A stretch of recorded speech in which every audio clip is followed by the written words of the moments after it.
நரக்ஸ் விரிக்ஸ் mix and much உங்களை வரவேற்கின்றது.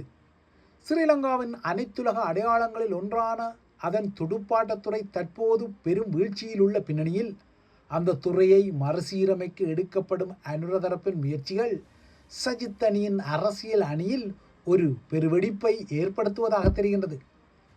சஜித்தின் ஐக்கிய மக்கள் சக்தி அணியின் முக்கிய புள்ளியும் முன்னாள் நாடாளுமன்ற உறுப்பினருமான எரான் விக்ரமரத்ன இந்த துடுப்பாட்ட மறுசீரமைப்பு குழுவின் தலைவராக அனுர தரப்பால் நியமிக்கப்பட்ட நிலையில் சஜித்தின் ஐக்கிய மக்கள் சக்தி அணியோ தமது கட்சியின் அடிப்படை உறுப்பினர் பதவியில் இருந்து கூட எரான் விக்ரமரத்ன விலக வேண்டும் என்ற ஒரு கடும் அடியை அடிக்க தலைப்படுகிறது. ஏற்கனவே எரான் விக்ரமரத்ன ஐக்கிய மக்கள் சக்தியின் செயற்குழு மற்றும் நிர்வாக குழுவில் உள்ள தனது பொறுப்புகளை துறந்த நிலையில் இப்போது கட்சியின் அடிப்படை உறுப்பினர் பதவியில் இருந்தும் அவரை முழுமையாக விலக்கும் அழுத்தமான முடிவுகள் எடுக்கப்படுகின்றன. ஆட்சி தரப்பில் மட்டுமல்ல, எதிர்க்கட்சி அணியிலும் இவ்வாறான அழுத்தங்கள் எல்லாம் உருவாகிக் கொள்கின்றன.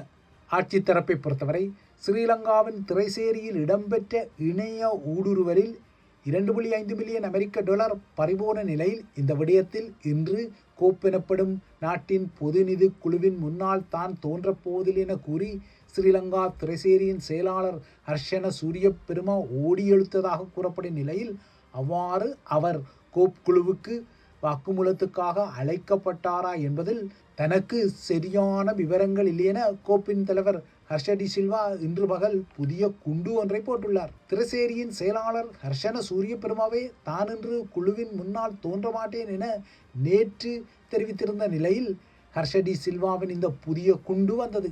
இவ்வாறாக இலங்கையில் உள்ளகத்திலும் வெளியகத்திலும் அரசியல் அமுக்கமானிகளின் அழுத்தங்கள் இருக்க ஈரானிய துறைமுகங்கள் மீதான முற்றுகையை மாதக்கணக்கில் தொடர்வதற்கு அமெரிக்கா தயாராகி வருவதாக அதன் அரசு தலைவர் டொனால்ட் ட்ரம்ப் வெளியிட்ட செய்திகளை தொடர்ந்து உலகச் சந்தையில் எண்ணெய் விலைகள் கடுமையாக உயர்ந்தன.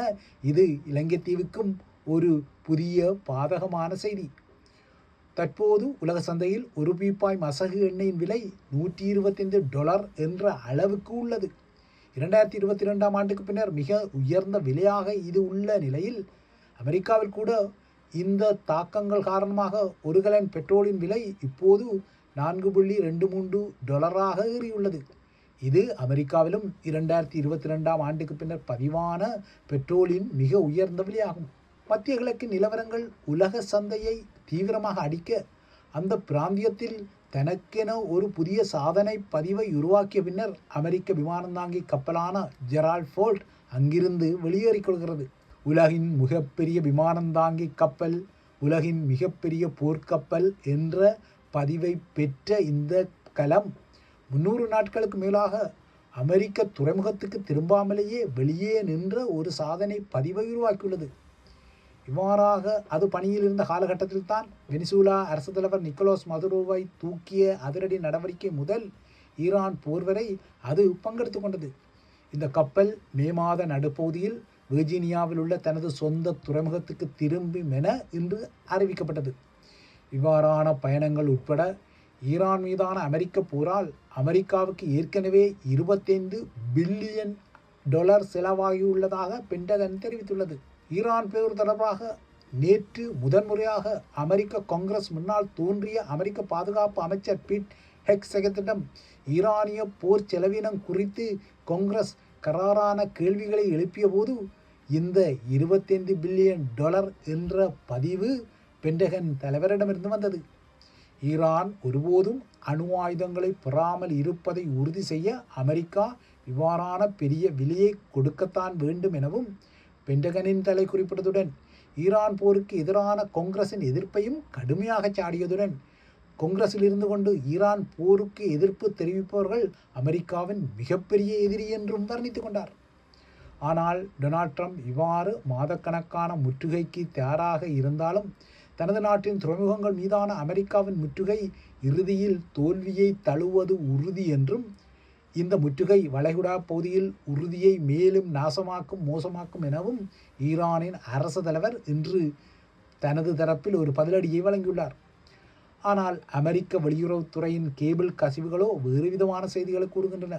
இந்த கேபிள் கசிவுகளின்படி ஹோர்மூஸில் கப்பல் போக்குவரத்தை உறுதிப்படுத்த ஒரு அனைத்துலக கூட்டணியை அமைக்க ட்ரம்பின் நிர்வாகம் இப்போது ஏனைய நாடுகளின் பங்களிப்பை நாடி வருவதாகவும் தேடி வருவதாகவும் கூறப்படுகின்றது. மரிடைம் ஃப்ரீடம் கன்ஸ்ட்ரக்ட் அல்லது MFC எனப்படும் கடல்சார் சுதந்திர கட்டமைப்பு ஒன்றை உருவாக்குவதற்கு அமெரிக்காவின் வெளியுறவுத்துறையும் அதாவது இராஜாங்க திணைக்களமும் பென்டகனும் ஒரு கூட்டு முயற்சியை எடுத்திருப்பதாக இந்த கேபிள் கசிவுகளில் கூறப்படுகிறது. இந்த முயற்சியின்படி ஹொர்மூஸில் நிகழ்நேரத்துக்கு கடல்சார் போக்குவரத்து கண்காணிக்கப்படும். புளோரிடாவில் உள்ள சென்ட்கொம் எனப்படும் அமெரிக்காவின் மத்திய கட்டளை பணியகம் இந்த நிகழ்நேர கண்காணிப்பை செய்து ஹோர்மூஸால் கடக்கும் கப்பல்களை புளோரிடாவில் இருந்தே அமெரிக்க படைத்தரப்பு தொடர்பு கொள்ளும் என்று கூறப்படுகின்றது. டொனால்ட் ட்ரம்ப் நேற்று ரஷ்ய அரசு தலைவர் விளாடிமிர் புட்டினுடன் தொலைபேசியில் பேசிய நிலையில் இந்த கேபிள் கசிவுகள் எல்லாம் வருகின்றன. புட்டினுடன் தான் என்ன பேசினேன் என்பது குறித்த விவரங்களை அதிகம் வெளியிடாத ட்ரம்ப் ஈரானின் யுரேனிய செறிவூட்டல் தொடர்பாக புட்டின் சில திட்டங்களை கொண்டிருப்பதாக கூறிக்கொண்டார். இந்த நிலையில் வெள்ளை மாளிகை சில கமுக்கமான நகர்வுகளை எடுக்கும் பின்னணியில் ஜெர்மனியில் அமெரிக்க துருப்புக்களின் எண்ணிக்கையை குறைத்து கொள்ளும் சாத்தியக்கூறுகளை தான் தீவிரமாக ஆய்வு செய்து வருவதாக ட்ரம்ப் இன்னொரு அடியை ஜெர்மனிக்கும் வழங்க தலைப்படுகிறார். ஈரானால் அமெரிக்கா அவமானப்படுத்தப்பட்டு வருவதாகவும் ஈரான் விடயத்தில் ட்ரம்ப் என்ன பேசுகின்றார் என்றே புரியவில்லை என ஜெர்மன் சான்சலர் ஃப்ரெட்ரிக் மெர்ஸ் ஒரு கருத்தை தெரிவித்த நிலையில் அந்த கருத்துக்கு மறுநாள் பதிலடியாக ட்ரம்ப் ஜெர்மனியில் இருந்து அமெரிக்க துருப்புக்களை அகற்றுவது குறித்த ஒரு அறிகுறி செய்தியை வெளியிட்டுள்ளார். ஈரானுக்கு எதிரான அமெரிக்க இஸ்ரேல் போரில் ஐரோப்பிய நட்பு நாடுகளும் நேட்டோ கூட்டணியும் தனக்கு போதுமான உதவியை செய்யவில்லை என ட்ரம்ப் கடுமையாக விமர்சனங்களை வெளியிட்டு வரும் நிலையில்தான் ஜெர்மனியிலிருந்து அமெரிக்க துருப்புக்களை குறைப்பது குறித்த இந்த கருத்து வந்திருக்கின்றது. ஜெர்மனியை பொறுத்தவரை அதன் ராம்ஸ்டீன் விமானத்தளம் ஐரோப்பாவில் அமெரிக்க வான்படையின் தலைமையகமாக செயற்படுகின்றது. இங்கிருந்து தான் அமெரிக்க வான்படை முக்கியமான நகர்வுகளை எடுக்கும் நிலையில் ட்ரம்பின் இந்த கருத்து வந்திருக்கின்றது. ஜெர்மனியிலிருந்து அமெரிக்க துருப்புக்கள் குறைக்கப்பட்டால் ஐரோப்பாவுக்குரிய ரஷ்ய அச்சுறுத்தல் அதிகரிக்கும் என்ற அடிப்படையில் ட்ரம்ப் இப்போது இந்த விடயத்தில் ஐரோப்பிய பங்காளி நாடுகளை அச்சுறுத்தும் வகையில் தனது ட்ரம்ப் காட்டை அடிக்க தலைப்படுகின்றது தெரிவிக்கின்றது.